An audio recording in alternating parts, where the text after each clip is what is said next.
করে, সে যে সালাম দিল আসসালামু আলাইকুম। আহমদ ইবনে হাম্বল বলে, যুবক, আমার যাওয়ার জায়গা নেই, সফরে বেরিয়েছি, খুব শীতে কষ্ট পাচ্ছি, রাতে যদি তোমার এই চুলা থেকে একটু আগুন পোহাই কোনো সমস্যা?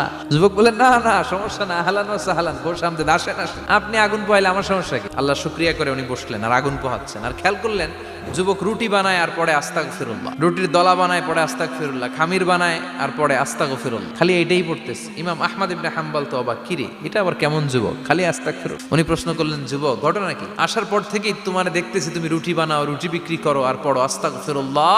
যুবক বলে, আস্তাগফিরুল্লাহ আমার সবচেয়ে বেশি পছন্দের আমল, আমি সব সময় আঠার মতো ইস্তেগফারের সাথে লেগে থাকি আর সব সময় পড়তে থাকি আস্তাগফিরুল্লাহ, আর এর বদৌলতে আল্লাহ আমারে মুস্তাজাবুদ দাওয়া বানিয়ে দিয়েছে। আহমদ ইবনে হাম্বল তো অবাক, তুমি মুস্তাজাবুদ দাওয়া, রুটিওয়ালা? আমি এত বছর হাদিস পড়াই, আমিও তো মুস্তাজাবুদ দাওয়া না, তুমি দোয়া করলেই সব কবুল হয়ে যায়? যুবক বলে, নাম আনা মুস্তাজাবুদ দাওয়া, আমি আমার জীবনে যত দোয়া করেছি কবুল করে নিয়েছে কে?